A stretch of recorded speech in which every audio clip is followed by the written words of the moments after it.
Il y a la dialyse, on va dire, en centre, et puis il y a la dialyse autonome. Et dans la dialyse autonome, il y a la dialyse péritonéale et l'hémodialyse quotidienne à la maison.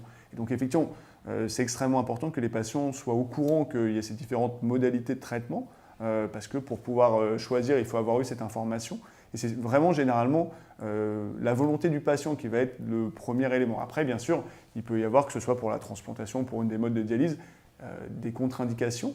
Donc si ça relève d'une contre-indication, ce n'est pas quelque chose qu'on peut offrir, mais vraiment c'est la volonté des patients et on est là pour les accompagner et permettre que ça se passe au mieux. Et donc sur les différentes modalités de dialyse, généralement c'est vraiment la volonté du patient, s'il veut être autonome, s'il veut être à la maison, si effectivement il a des contraintes professionnelles, familiales, s'il veut aussi avoir un traitement qui est optimal, il peut s'orienter vers l'une des modalités et chacune finalement des modalités de dialyse ont des avantages et certains des inconvénients.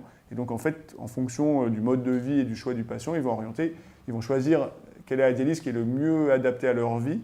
Et c'est vrai que c'est très important qu'ils aient ce choix pour que ce soit plutôt la dialyse qui s'adapte à eux, plutôt qu'eux qui soient obligés de s'adapter à la dialyse. Et ça, c'est un point qui est vraiment crucial parce que le patient qui rentre en dialyse, ça va être une privation de temps qui est extrêmement importante. Ça va être effectivement, quand il est en centre, le fait d'aller à la dialyse, de passer les 4 heures, de souvent être très fatigué par les séances de dialyse, d'avoir effectivement le côté aussi un peu de promiscuité du centre où il y a des collègues, des patients qui vont passer avant, après, le fait qu'ils puissent avoir des retards, éventuellement des retards aussi en région parisienne avec les transports, les difficultés pour venir, et puis le fait aussi que c'est difficile de se retrouver finalement extrêmement médicalisé. Et puis c'est difficile d'avoir une vie professionnelle ou familiale qui soit complète quand finalement on passe finalement 15 ou 18 heures à faire cette dialyse parce qu'il y a les douleurs de traitement, mais aussi le temps que la machine soit prête, le temps de la compression, le temps des transports.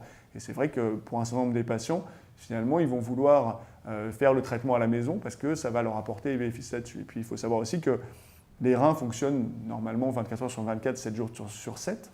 Donc ça fait 168 heures sur une semaine et finalement on va remplacer ces 168 heures par 12 heures de dialyse, donc finalement un temps qui est relativement court. Et quand on fait la dialyse en voie classique, généralement en hôpital ou en centre, on se retrouve avec finalement des séances qui vont être espacées de 2 à 3 jours. Et donc finalement une accumulation d'eau, de sel, de déchets qui peut être conséquente. Et le fait de devoir aller finalement très vite et de manière assez brutale, et donc une tolérance pour les patients qui peut être difficile.